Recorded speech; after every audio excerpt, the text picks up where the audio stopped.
1958 and early 1959 was a period of great activity in the entire Air Force ballistic missile program, in research, in manufacturing, component testing, deployment, and the most visually impressive, flight testing. It was not a period of a few highlights, but rather of highlight succeeding highlight in an ever-increasing tempo. This brief film can deal with only a few of the vital tests which took place.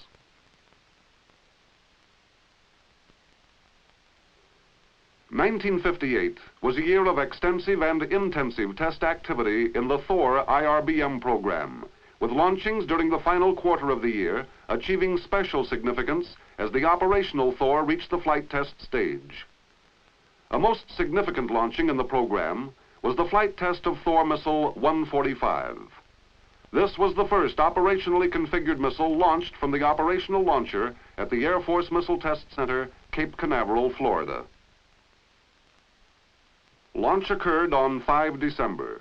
Ignition and liftoff were normal following a satisfactory countdown. Only normal and superficial damage was caused to the launcher. Re-entry vehicle separation was achieved, and re-entry was observed by at least one aircraft in the impact area. Preliminary evaluation of data coverage indicates excellent performance of all instrumentation systems. The successful launching of this operationally configured missile from the operational launcher constitutes a major milestone in the IRBM Thor program. At Vandenberg Air Force Base, California, construction of the Thor Intermediate Range Ballistic Missile Training Facility was initiated and, to a great extent, completed during 1958. Thor Missile 151, after undergoing all major subsystems tests, was delivered to Launch Pad 1, Complex 75-1, where it was subjected to a series of all systems tests and countdown exercises. IRBM Thor 151, the first missile to be launched from Vandenberg Air Force Base, blasted off the launch pad on 16 December 1958, officially opening Vandenberg Air Force Base as an active missile launching center less than 2 months after its dedication as a United States Air Force Pacific Missile Range test site. This flight test also heralded the Strategic Air Command's missile combat readiness. This was the first missile to be launched by a SAC crew. This operationally configured Thor was launched from operational launch equipment. Post-launch evaluation indicated there was no significant damage to the pad. All missile systems operated normally in every respect, and the IRBM flight trajectory was successfully accomplished.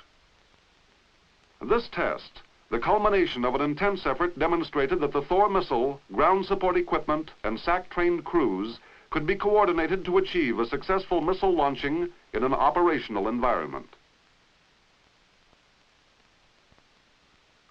Development of ICBM Titan has progressed to initiation of the missile flight test program supported by an assembly line production capability.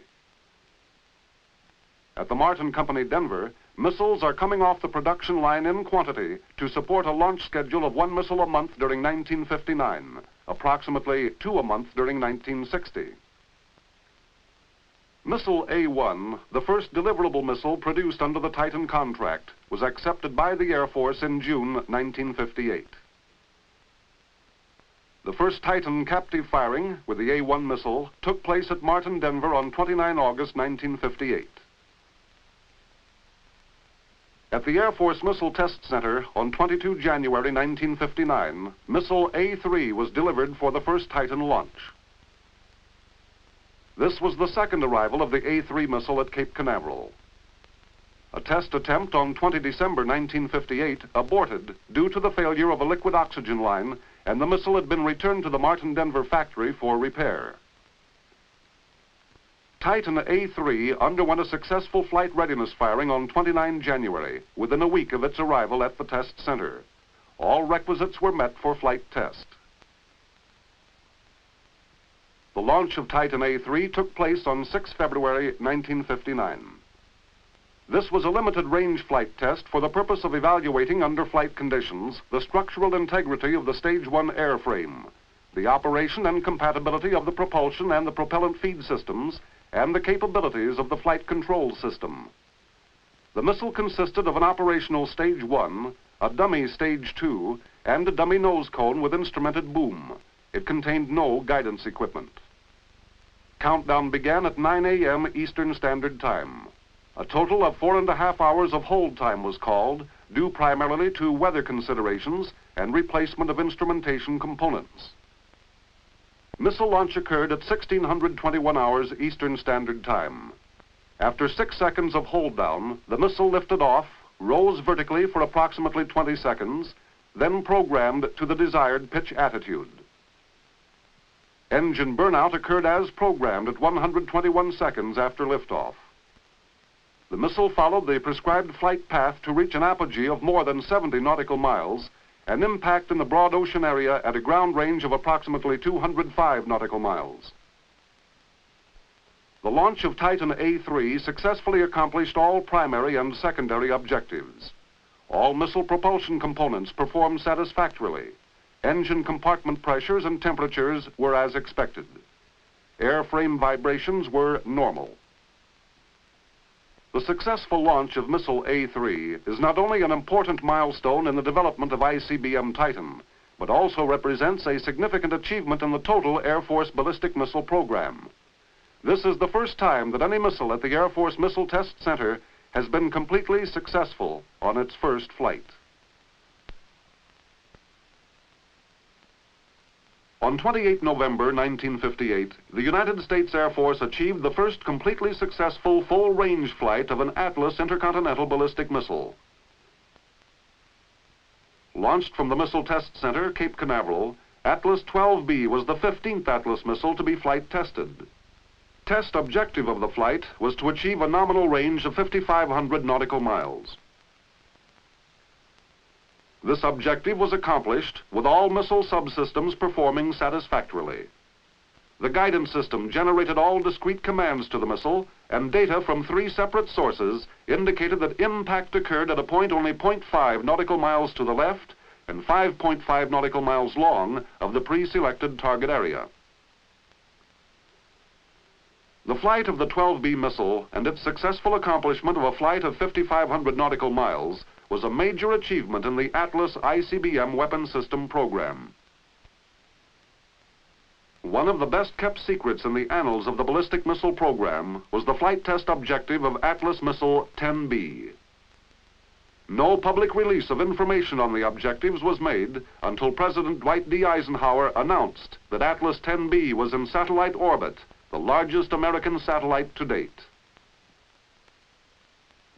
Missile launch occurred on 18 December 1958. Vernier, booster, and sustainer ignition and buildup were normal. Differing from other satellite launchings, the Atlas 10B was guided under power all the way into orbit.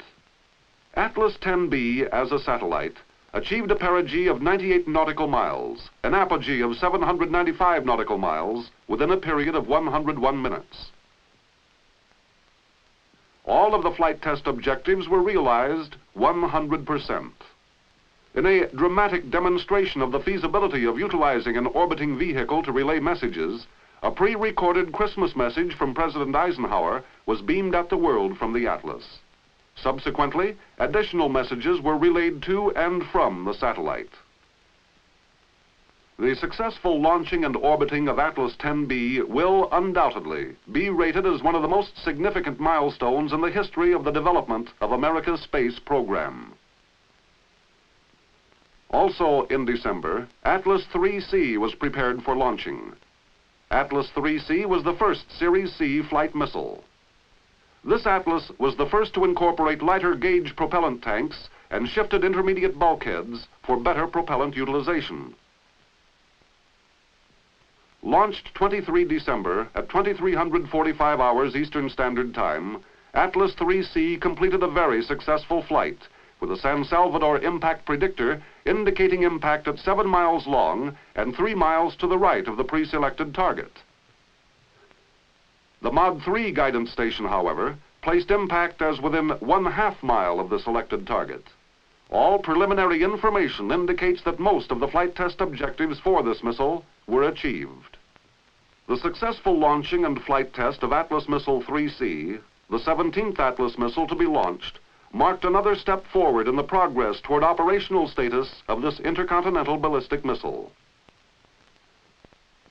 The flight tests you have witnessed are only a few of those which were conducted within a period of a few short months, a span of time in which the calculated risk premise upon which the ballistic missile program was based was shown to be a valid one.